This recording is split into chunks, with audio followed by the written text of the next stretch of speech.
Advocacy is one of the three pillars of World Vision's ministry, along with development and emergency response.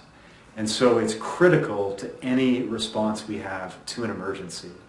In some ways, all of us are advocates. On a daily basis, we advocate for ourselves, whether it's in a customer service situation, whether it's at our children's school. But at World Vision, we understand advocacy to really be engaging people of influence, people of power, both in the countries in which we work, as well as in global capitals like London, New York, and Washington, D.C., and in our support office countries as well. We engage them to make sure that they're making decisions that are best for the children and the families that we serve.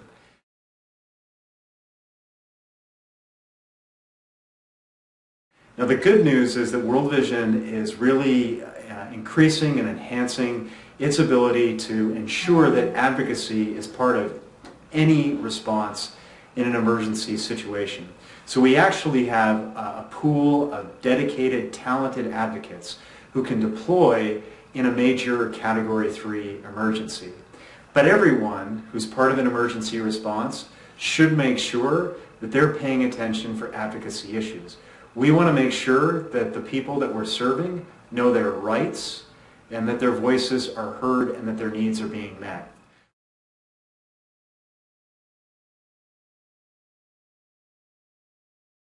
So practically, what does that mean?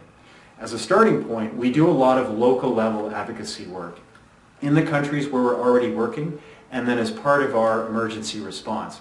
A lot of that involves community engagement, going out there in the field and actually talking to communities, to children, to families, to make sure that they understand what they're entitled to, and to make sure that we hear and are able to give voice to the challenges that they have, and to make sure that their needs are being met. In every emergency, there are a number of policymakers that are involved. In some cases, they're local government officials. In other cases, they're people at the national level. Maybe it's the United Nations. Maybe it's the donor community. And the opportunities for the people that we serve to engage with them directly are often somewhat limited. So we're able, especially in a crisis situation, to make sure that people who are making often life and death decisions that affect the people that we serve are hearing their voice. One of the blessings that we have as a global partnership is that what happens in the field can be amplified in places around the world, donor capitals and elsewhere. And that's where collaboration and communication becomes so important. If you're in the field, you need to make sure that you're talking to the person or the persons who are responsible for advocacy. Depending on your job, it may be somebody who's based in country, it may be somebody in a support office, or maybe somebody in a global capital. But we all need to make sure that we're paying attention to what the people we serve are saying, to what their needs are, to what we're hearing from our staff, and are linking it up to our advocates. Our advocates are critical to make sure that people in power are making good decisions that are for the benefit of the children and families that we serve.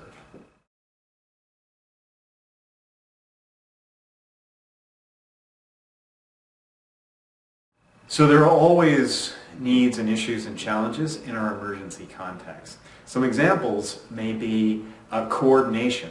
We work in conjunction with the UN, with other NGOs, with government actors, with local community groups, some of whom are partners, some of whom are not.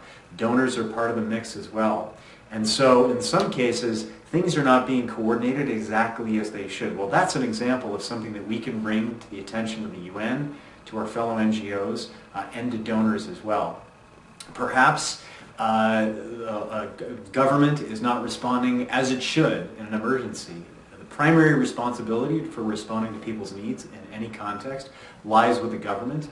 The reason that we're there, though, is because in some cases governments don't have the ability or desire to respond. And so if we're able to bring out some of the shortcomings, some of the shortfalls in the government response, that can also be really helpful as well. Maybe there's an area that donors are overlooking. As a child-focused agency, sometimes the needs of children are overlooked. And so if we're able to highlight, if we're able to lift up the specific needs of children, whether it's child protection, whether it's vulnerability to exploitation, whatever it may be, these are things that we can lift up in our conversations with people who are making critical decisions. Our assessments, obviously, should inform what we're saying are most in need, as well as just the informal conversations that we have with children and with families. But it's very important that whatever we do from an advocacy perspective is closely linked up to what we're seeing from a programmatic perspective as well.